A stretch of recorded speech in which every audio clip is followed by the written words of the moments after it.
Magandang umaga pagsapit ng takip silim. Ako nga pala si Tommy, isang angkas rider. Sa loob ng 2 taon ng pagmamaneho ko tuwing gabi, akala ko sanay na ako sa lahat ng klase ng pasahero. Yung mga estudyanteng nagmamadali, mga call center agent na pagod galing ship, mga lasing na paulit-ulit magsalita, pati na yung mga tahimik lang na parang multo kong makaupo sa likod. Pero sa gabing yun, may isang booking na hanggang ngayon, hindi pa rin mawala sa isip ko. Bandang 11:00 ng gabi, nasa QC ako at kabababa lang ng isang pasahero. Malamig ang simoy ng hangin. Medyo madilim ang paligid dahil konti lang ang ilaw ng poste sa kalsada. Pagtingin ko sa app, may bagong booking. Pick up, malapit sa kanto sa gilid ng iskinita. Ang drop-off, isang baryo sa Bulacan. Hindi mismong bayan kundi sitio. Isang lugar na hindi ko pa nararating kahit minsan. Medyo kinabahan ako. Ang layo ng biyahe tapos liblib pa ang destinasyon. Pero malaki ang pamasahe at kailangan ko ng dagdag para sa bayarin sa bahay. Kaya inaccept ko. Pagdating ko sa pick-up point, halos wala akong makita. Ang tanging ilaw lang ay galing sa isang poste na kumukurap-kurap pa. Para bang anytime, mamamatay. Tahimik ang paligid at tanging huni ng kuliglig at malalayong alulong ng aso ang naririnig. Doon ko siya nakita. Isang babae. Nakatayo sa gilid ng kalsada. Maputla ang muka, mahaba ang buhok na tila basa kahit wala namang ulan. Suot niya ang isang lumang itim na bestida na parang galing sa lumang panahon. Hindi siya nagsasalita, basta't nakatitig lang sa akin habang papalapit ako. Bulacan po, Sitio San Roque. Mahina niyang sabi. Halos pabulong pero ramdam ko ang lamig sa boses niya. Napatango lang ako. Pinilit kong ngumiti kahit may kaba sa dibdib. Sige po, sakay na po kayo. Pag-upo niya sa likod, bigla akong naramdaman ang bigat ng hangin. Para bang bumigat ang motor kahit hindi naman siya ganun kalaki. At higit sa lahat, ramdam ko ang kakaibang lamig na gumagapang mula sa liig ko. Habang tinatahak namin ang daan palabas ng lungsod, napansin kong tahimik lang siya. Wala man lang tanong o simpleng kuya, kagaya ng nakasanayan ko sa ibang pasahero. Hindi rin siya gumagalaw, parang nakapako lang ang katawan niya, nakayuko at halos hindi humihinga. Napapansin ko rin na tuwing may madadaanan kaming poste ng ilaw, parang humihina ang ilaw nito at nagkukulay dilaw na malabo. At kapag lalampas na kami, babalik ulit sa normal. Hindi ko alam kung ako lang ang nakakakita noon o totoo ngang nangyayari. May mga aso ring ilang ulit na tumatahol ng malakas habang dumadaan kami. Yung tipong hindi normal na tahol, para bang galit o natatakot. At ang mas nakakatindig balahibo, lahat ng aso ay nakatingin sa pasahero ko, hindi sa akin. Lumipas ang halos 30 minuto at unti-unti nang nagbago ang paligid. Ang kalsada, mas naging madilim, mas kaunti na ang bahay at mas makapal na ang puno sa gilid. Ramdam kong papunta na kami sa isang lugar na hindi naabot ng mga tao. Nagpasya akong basagin ang katahimikan. Matagal na po ba kayong nakatira doon sa sitio?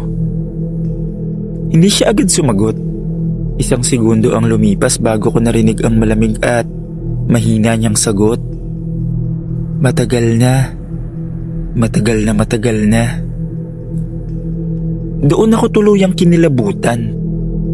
Hindi ko na lang siya kinulit. Naisip ko, baka guni-guni ko lang, baka dala lang ng pagod.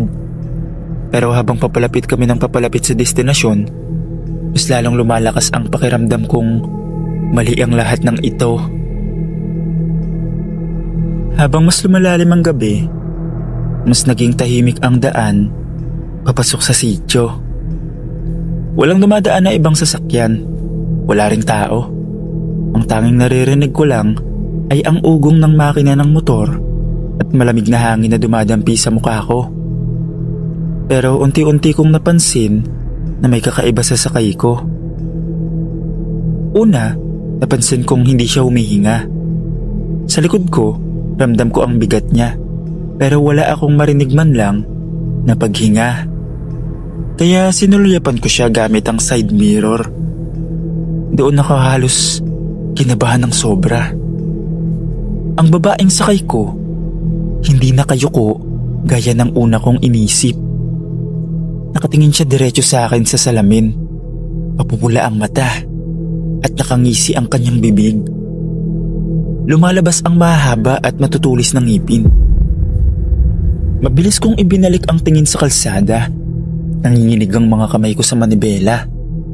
Ramdam kong unti-unti niyang inilalapit ang mukha niya sa tenga ko. At sa malamig na tinig, bumulong siya ng malapit na tayo. Doon na ako tuluyang kinilabutan. Gusto ko nang huminto, pero natatakot akong baka kapag tumigil ako, tuluyan niya akong lapain. Kaya pinilit kong pabilisin ng takbo ng motor kahit halos hindi ko nakabisado ang kalsada. Habang papalapit kami sa liblib na bahagi, napansin kong parang nagbabago ang paligid. Ang mga puno mas nagiging makapal at ang kalsada nagmumukhang masikip at madilim. Parang hindi na ako nasa totoong daan at sa bawat liko ng gulong, ramdam ko ang unti-unting pagbigat ng katawan niya sa likod ko. Para bang nakasampa na siya hindi bilang tao, kundi bilang isang nilalang na handa ng lumapa. Bigla siyang umalakhak. Wala ka ng takas, Tommy. Doon ko na piniga ng todo ang silinyador ng motor. Wala na akong pakialam kung saan ako makarating basta't makalayo lang ako. Ang problema, ramdam kong kumakapit na ang matutulis niyang kuko sa balikat ko. At sa isang iglap, bigla siya nagsimulang gumapang papunta sa harap ng motor. Ang utak ko, isa lang ang sinisigaw. Kailangan kong makatakas. Kahit nanginginig ang kamay ko, pinilit kong idiin ang silinyador. Ang motor halos umaray sa bilis na pinapagawa ko. Pero ramdam ko pa rin ang bigat ng sakay ko. At lalo pang humihigpit ang pagkapit ng kuko sa mismong balikat ko. Hindi ka na makakatakas. Bulong niya habang naririnig ko ang paglangit-ngit ng kanyang mga ngipin. Parang sabik na sabik sa laman. Sa desperasyon, bigla akong lumiko sa isang daan na hindi ko kabisado. Madilim, makitid, at sa isang iglap, natuklasan kong hindi na siya nakakapit sa akin. Lumingon ako saglit. Wala na siya sa likod ko. Pero hindi ako nakahinga ng maluwag. Sa side mirror, nakita ko siya. Tumatakbo siya sa gitna ng kalsada. Mabilis, mas mabilis pa sa motor. Ang buhok niya ay hinahangin at ang katawan niya hindi na tao. Nagiba ang kulay ng balat niya. Ang mga matay sobrang pula at ang bunganga niya ay nakabuka na parang sa isang halimaw. Piniga ko pa ng lalo ang silinyador. Halos sumabog na sa bilis. Hindi ko na alam kung saan ako papunta, basta't ang iniisip ko lang, makalayo. Hanggang sa makita ko ang malayong ilaw. Isang baryo. May mga tao, may mga bahay, may mga ilaw ng poste. Sinagot ng Diyos ang mga dasal ko. Pagpasok ko sa kalsada ng baryo, biglang naramdaman ko na parang gumaan na muli ang paligid. Hindi na siya sumusunod. Tumingin ako ulit sa side mirror. Wala na siya. Parang bigla siyang nawala sa hangin. Nang makarating ako sa pinakang malapit na tindahan na bukas pa, halos hindi ako makababa sa motor. Namumutla ako, pawis na pawis at nanginginig ang buong katawan. Nilapitan ako ng tindera. "Kuya, ayos ka lang? Saan ka galing? Bakit sobrang pawis na pawis ka?" "May naisa kaya kong hindi tao." Simula noong gabing yun, hindi na ako tumanggap ng biyahe kapag malalim na ang gabi, lalo na kung papunta sa mga liblib na lugar. Hindi na rin ako bumabiyahe ng gabi, mas pinili kong bumiyahe ng umaga. Traffic man, mas ligtas. Sa tuwing naaalala ko ang pulang mata at ngisi na puno ng matutulis ng ngipin, nanginginig pa rin ako.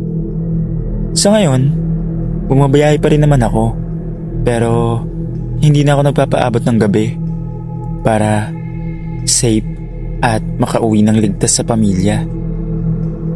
Hanggang dito na lang po, Sir Dave. Maraming salamat po.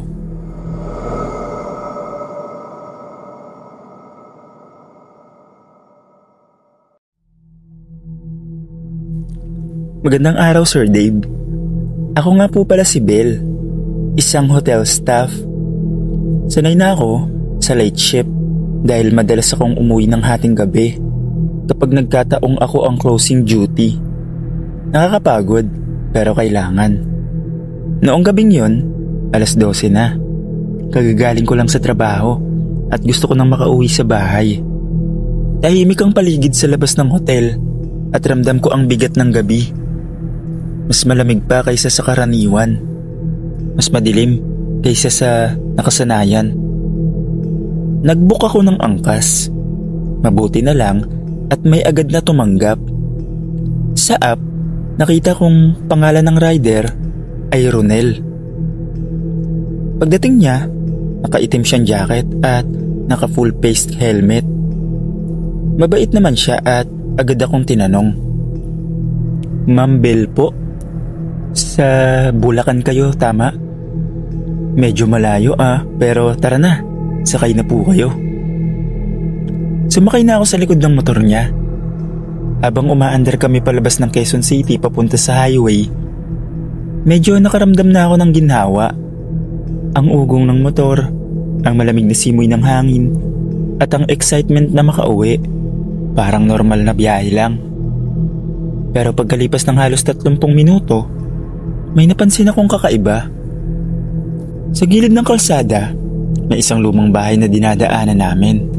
May punong balete sa harapan at isang sirang poste ng ilaw. Napaisip ako, pero binaliwala ko muna. Pagkaraan ng 10 minuto, muli na naman naming nadaanan ang parehong bahay, parehong balete, at parehong poste.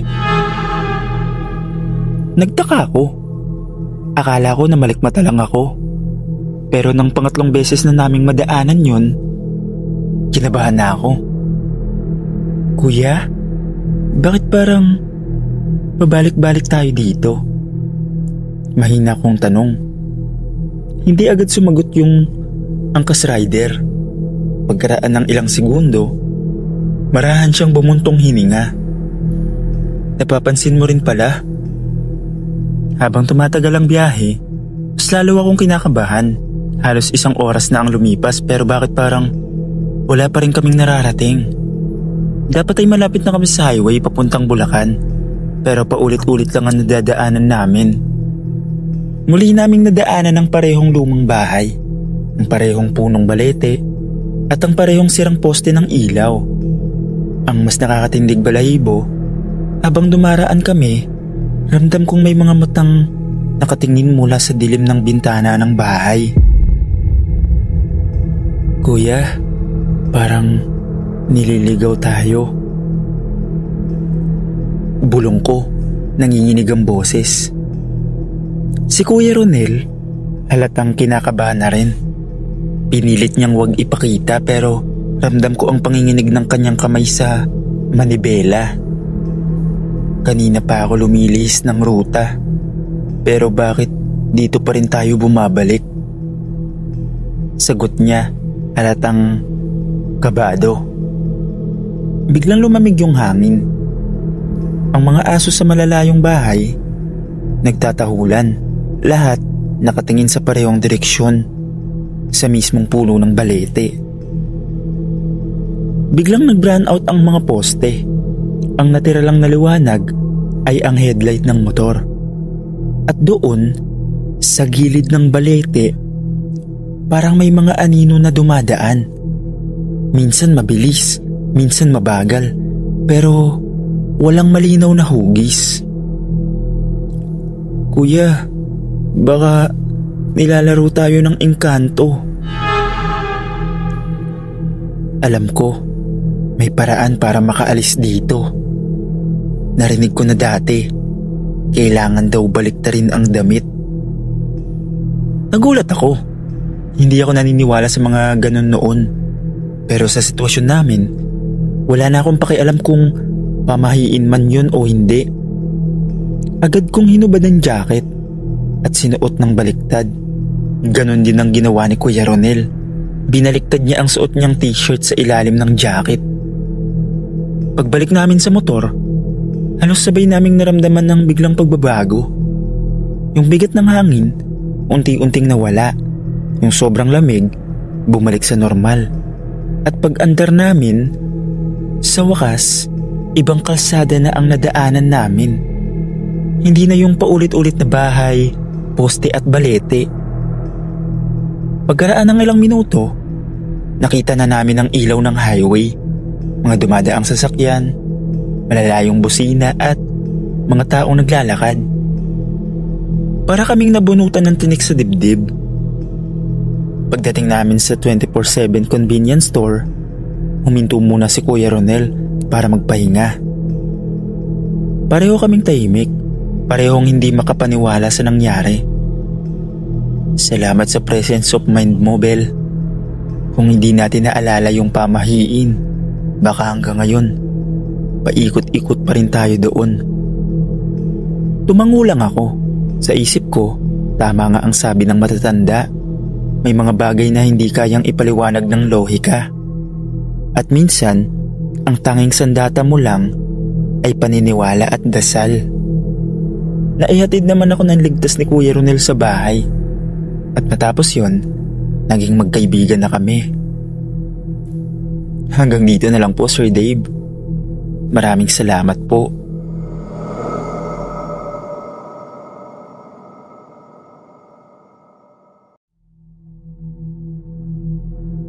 Ako si Marcos, isang angkas rider.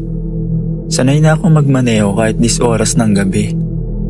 Gabi ang madalas kong pasada kasi mas kaunti ang traffic at mas malaki ang kita.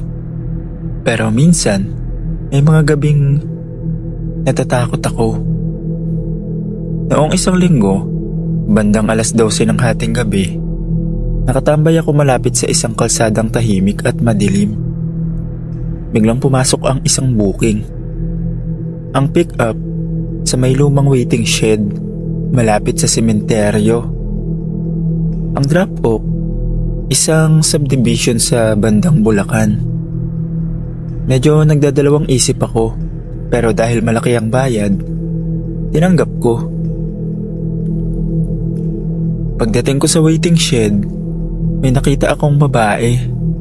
Payat, mahaba ang buhok, at nakasuot ng puting damit na parang luma. Nakaupo siya at tila ako ang hinihintay. Tumayo siya at dahang-dahang lumapit.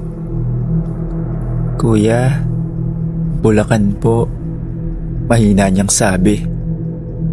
Tumango lang ako.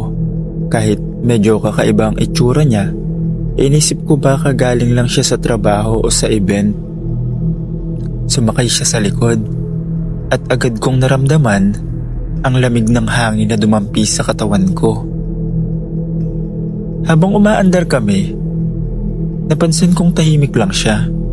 Walang imik, walang galaw. Ni hindi ko maramdaman ang normal na bigat ng isang pasahero. Para bang wala siyang timbang. Habang nasa kalsada kami papalabas ng lungsod, napansin ko ang kakaiba. Sa side mirror, nakikita ko ang mukha niya. Hindi normal. Walang kulay ang labi at ang mga mata niya blanko, parang walang kaluluwa. Napapikit ako sandali, baka guni-guni lang. Pero nang muli kong tignan, nakangiti na siya. Malapad, malamig ng ngiti, at kitang-kita ang mapuputi ngunit matutulis ng ngipin. Bigla siya nagsalita. "Kuya, hindi mo ba nararamdaman? Wala ka talagang kasama." Halos mabitawan ko ang manibela sa sobrang takot. Ramdam ko ang lamig na gumagapang sa buong katawan ko. Lumingon ako saglit. Wala ngang nakaupo sa likod. Pero mabigat pa rin ang hangin. Parang may presensya pa rin. Piniga ko ang silinyador. Halos lumipad ang motor sa bilis. Ang mga poste ng ilaw parang ang lalayo sa isa't isa. At sa bawat kislap ng liwanag, para bang nakikita ko siyang muling nakaupo sa likod ko. Saglit lang, tapos mawawala.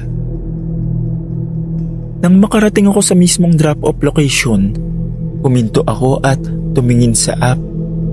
Nakalagay doon, booking complete. Pero walang lumapit para magbayad, walang bumaba, at higit sa lahat, simulat sa pool, wala talaga akong sakay. Para akong nanlamig, agad kong pinatay ang app at tumigil muna sa isang 7-Eleven. Halos manginig ang kamay ko habang nagkakape. Kinabukasan, kwento ko ito sa mga kapwa ko rider. Tinanong nila kung saan ko daw sinundo. Ang sabi ko, sa sementeryo. Ang sabi nila, matagal na daw may kwento dyan na may babaeng sumasakay, pero hindi daw yung tao. Simula noon, hindi na ako basta-basta tumatanggap ng booking kapag malapit sa sementeryo, at hindi na ako dumadaan sa waiting shed na yun ng 10 oras ng gabi. Hanggang dito na lang po, Sir Dave. Maraming salamat po.